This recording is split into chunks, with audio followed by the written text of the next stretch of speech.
Yes. Hello, students of the Creative Writing course. Here we are meeting again. Now, we are without the cheering and morale-boosting presence of Renu Bharadwaj, our moderator, with whom both you and I have got very friendly, I think. She's been called away on some other work, and I hope the program doesn't suffer because of her absence. Well, we are going to explore and examine the poetry of Kamala Das today, and I hope you are as eager as I am to look behind the curtain of words of her poetry. Now that is rather like Kamala Das herself looking through the windows of her house to see what lies beyond it. It's rather like that, but I hope not quite like that. The poem we are going to dissect and deconstruct is called My Grandmother's House. Let's start with some of its obvious features. Now, on the first reading, this poem reads like any poem of recall. It's like a poem about memories and images that refuse to go away, memories that encroach insistently, images that haunt you and persist into your present and force you to consider them in a more direct and alive way than as intrusions you have learned to bear with patience and pain. This is on the first reading, as I said. And now, before I go on, I'd just like to say that I do hope the points that get raised in this little discussion we are going to have will help you in tackling the question that is attached to your course on Kamala Das. The question is, do you think this is a poem about the present or the past? Give reasons for your answer. Now, I hope what we are going to talk about today, how we tackle the points that get thrown up, will help you answer this question. Now, let us see how and at which points of the poem this sense of distance, of the farawayness of a time gone and over and done with forever, is evoked. Let us see the words and phrases that evoke this sense of stubborn memory. I think it happens in the very opening lines. The opening line is, "There is a house now far away where once I received love." Now let's recite these lines again. The magic of poetry, the spell and enchantment it casts, is so much due to the sound of the words, don't you think? Poetry is never silent, even when you read it silently to yourself. Words are never silent, even in print. So here we go, we'll read the line just once more. There is a house now far away where once I received love. The past becomes many kinds of past in those lines. There is a house, the lines begin. It is in the present tense. Is a house, not was a house. But when you see it with the next phrase, now far away, is becomes was, the present becomes the past. Now far away evokes the time present in the poet's mind. It is distinct from the time outside, the time which we measure in units of seconds, of minutes, of months, of years. The house, then, is not far in the geographical sense of what is far, what is near. It is far away, far back in time. And this time is the time flowing in the poet's mind. We all have our own time running at its own speed, in addition to clock time or planetary time. So now, is the house in the present or the past? Well, it is in the present of the past. It is in the past of the present. It is like seeing both sides of a coin together simultaneously. The full sentence is, where once I received love. That is, there is a house now far away where once I received love. That is a full sentence. Now it has been broken into two lines in the poem. That concluding phrase situates the whole poem firmly now in the past. It stills its sway between past and present. That woman died. The poem runs on, and now for the next 4 lines, The whole of the past is steady, and you hear the even tone of a collected recall. Let's read the lines and hear this tone. That woman died, the house withdrew into silence, snakes moved, among books I was then too young to read, and my blood turned cold like the moon. It is a picture of a slow and total standstill that is established by these lines. Now, that is something that I'll have to explain. I can see that. Let me make a start by seeing where the sense and image of standstill takes root, with which word and phrase.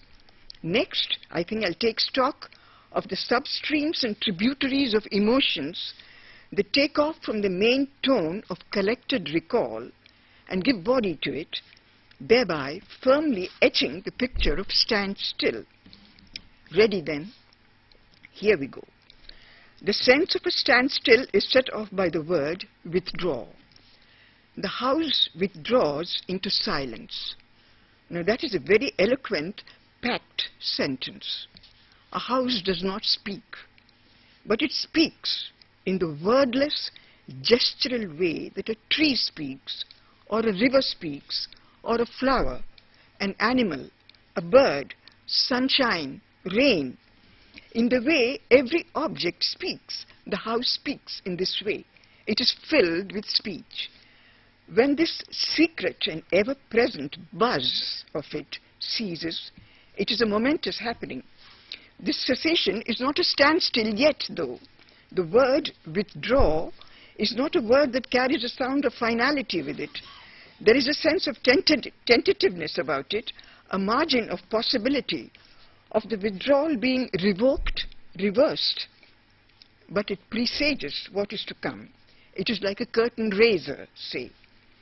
This feeling of an impending freeze-up, an arrest, is intensified. It gets more built up by the two succeeding linked phrases.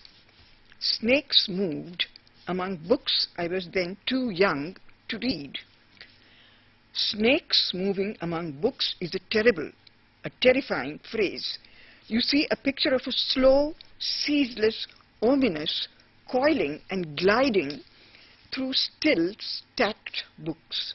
And again, the sensations produced by the image are contradictory, divergent, yet they are linked. The glide of the snake spells silence, but the words forming the image are filled with sound, with a kind of drugged, trance-like speech of premonition. They were, the author says, books I was too young to read, and with that phrase of extreme youth and the incapacity, the powerlessness of extreme youth, the sense of slow decay invoked by the image of snakes slithering among books unites.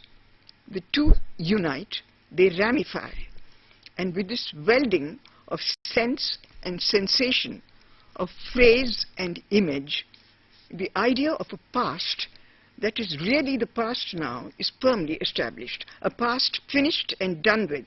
It is alive only in the poet's mind. It is the death of a past that brings about the standstill evoked by the first 5 opening lines of the poem that we have considered so far. Now here we come to the second stage of our line of reasoning. This standstill is a kind of take-off point for the poem. After it comes a charged outpouring of sheer hopeless unhappiness. This lament is the core of the poem, but the state of standstill is still very much there in these charged sections of the poem too. It gets more emphasized, more pronounced, because the poet is consciously, deliberately reaching out to the dead past. She's fully aware of the futility of doing so.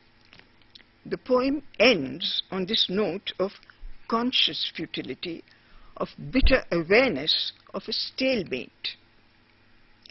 Maybe I should read out the poem to illustrate this. I'm going to do so gladly. It's always such a pleasure reading poems aloud. So here we go.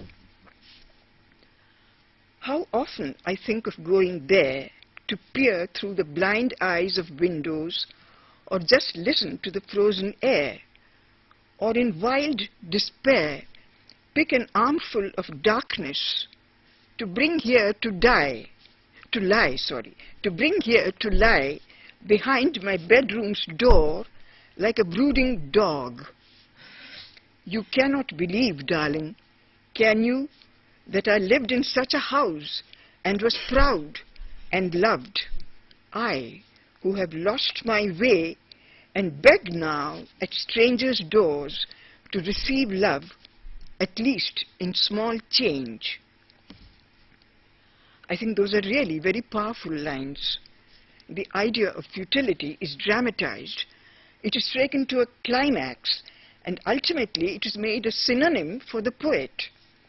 The most vivid lines here are those where she speculates about picking an armful of the darkness that lies thick in and around the house and letting it lie at her door like a brooding dog.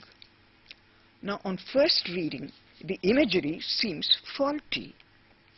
An armful of darkness and like a brooding dog. These two phrases do not form a cogent image. Darkness is formless, it is fluid. To liken it to something as solid and as defined as a dog seems clumsy. But 2 lines later are the lines where she says she's like one who has lost her way and begs at strangers' doors. The image of dog blends with begging. Now, I'm not demeaning dogs here at all. I must clarify, I'm a dog lover. But this fact of dog and begging, the 2 words somehow unite. And the awkwardness that we earlier felt, this awkwardness is dispelled. And now we come to the next stage of a line of reasoning. From this clearing that is made by the exit of the awkwardness, by the dispelling of the awkwardness that I spoke of earlier, the note of futility gets pronounced, gains sharp overtones of violence. It is the violence that is produced when the sufferer of the violence flings his suffering at his tormentor, makes him flinch, sees him flinch, relishes the sight, and reaps the momentary triumph of the weak. That flash of mocking anger, fully enjoyed and relished, is the final note of the poem. This final note doesn't come at the end, though. It is not final in the sense of placing, of where it is placed in the poem, at which point. It comes just before the end, but it rises above the last lines. For these last lines are just a restatement of feelings expressed before in the body of the poem. Let us now see how this flash of anger rises clear of the last lines and stays spread as the final note of the poem. I have once again a pleasant interlude of reading. You cannot believe, darling, can you, that I lived in such a house and was proud and loved. Those are the concluding lines. The poetic voice rises to its highest pitch here in those lines. All the pent-up feelings of neglect and of being downvalued, of being given scant respect, rush into the voice here and keep it taut, keep it at an interrogative pitch. The quivers of this pitch linger, unfading, and they easily overspread the aggrieved, accusing tone of the concluding lines. And what are those concluding lines? The concluding lines are, I, who have lost my way and beg now at strangers' doors to receive love, at least in small change. You cannot believe, darling, can you, that I lived in such a house and was proud and loved? I, who have lost my way and beg now at strangers' doors to receive love, at least in small change.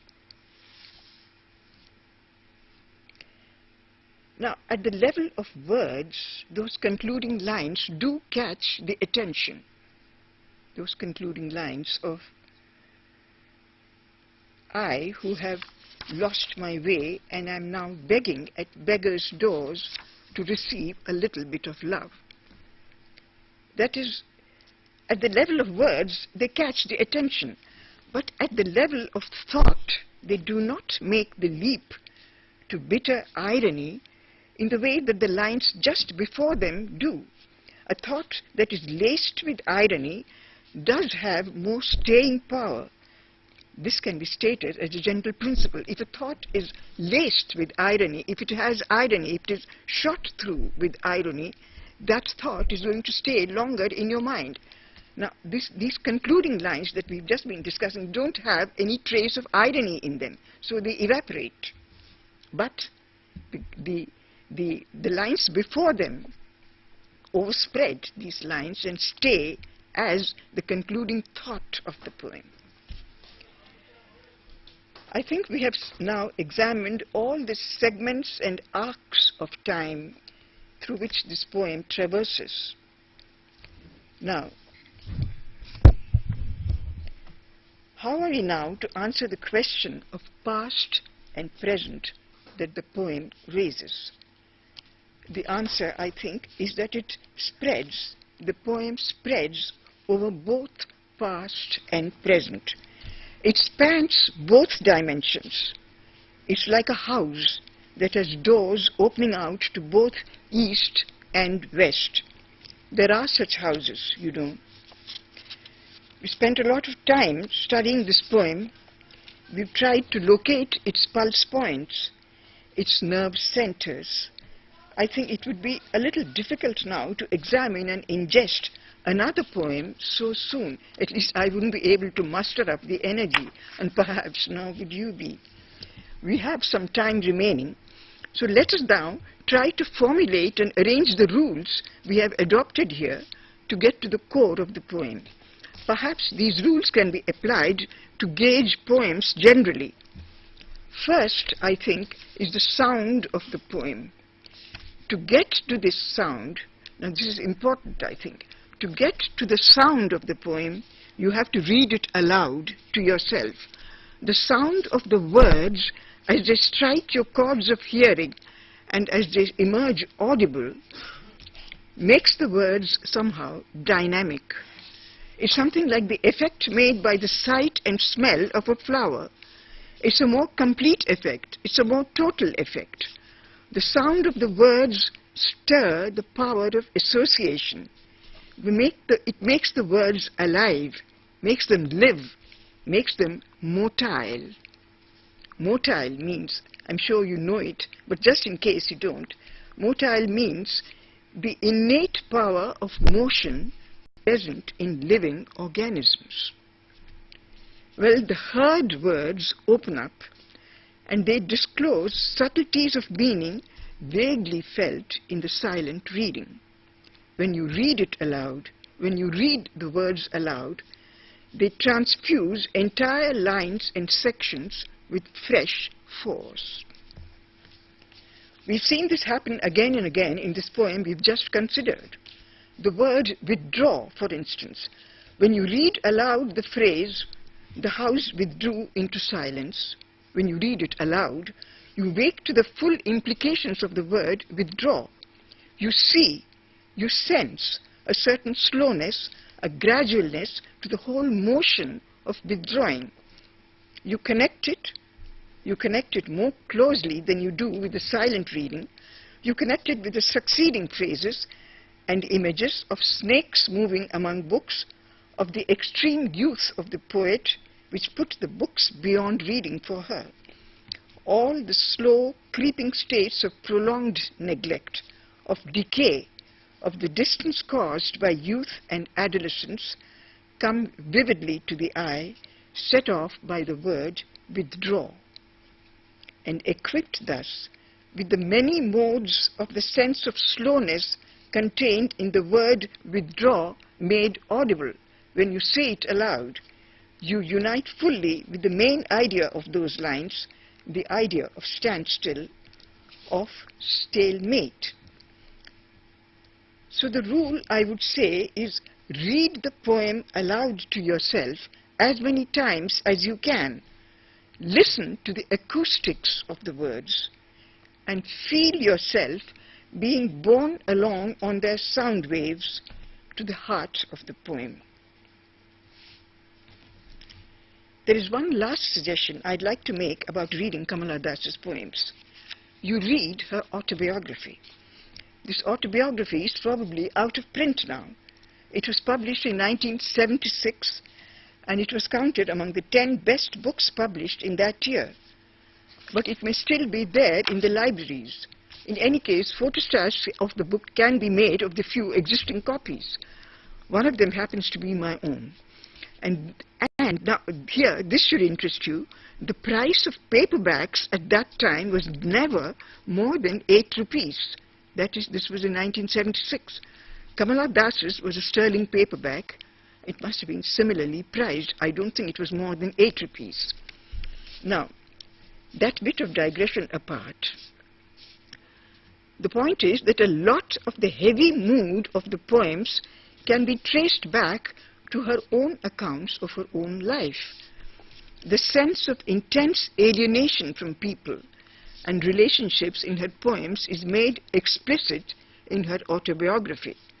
This autobiography is called My Story, by the way. Of course, it is not necessary to know about the poet to read and understand her poetry. But the tone of this particular autobiography is so like the tone of her poetry that they seem companions. They seem to complement each other. In fact, the autobiography can be read as a core text to the poems. The references to nature that she makes in this poem, there are 5 nature allusions in a poem of some 16 lines, in this poem that we just finished considering. Now, these references can be seen here, as in the autobiography that is, as more than poetic utterances. They can be seen as the intense identification with nature that she really has in her life. Similarly, the line about begging for love at strangers' doors can be seen as actual happenings in the pages of the autobiography. She really did solicit strangers for the love she craved for and dreamed about. And thirdly, the poem we have considered here appears as a prologue to a chapter in the autobiography called The Passing Away of My Great-Grandmother. This chapter is about the life and very unhappy last days of the poet's great-grandmother. In your course, the poem is called My Grandmother's House. This discrepancy is worth noting. It is interesting, for it makes no difference to the nature and contents of the poem. The density of the past is not affected one bit. There is a generation gap in the poem, in the title of in the 2 titles. But the poem is unaffected by this gap, by this factual deviation. The point here, I think, is that the prose medium of the autobiography gives an expansion to the poetic utterances. I think this can help a lot in our overall comprehension of the poetry. The autobiography can be a valuable aid in understanding her poetry. I think we've almost come to the close of the talk now. In our next meeting, we might perhaps take up the other poems of Kamala Das included in your course. I hope you found this session useful and worthwhile. And may I now, before closing, suggest 2 questions you might tackle.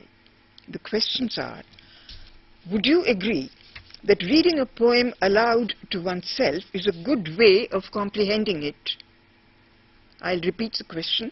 Would you agree that reading a poem aloud to yourself is a good way of comprehending it? Question number 2, I should think, do you tend to lose patience with the very aggrieved tone of Kamala Das's poems. This can irk. Does it irk you? It tends to irk me, if I may say so. But I can get over it. Because as you read on, you see that you are not supposed to get irked. You don't want to get irked.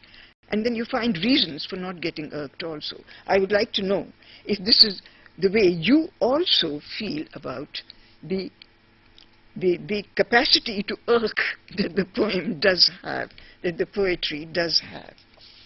Goodbye and good luck.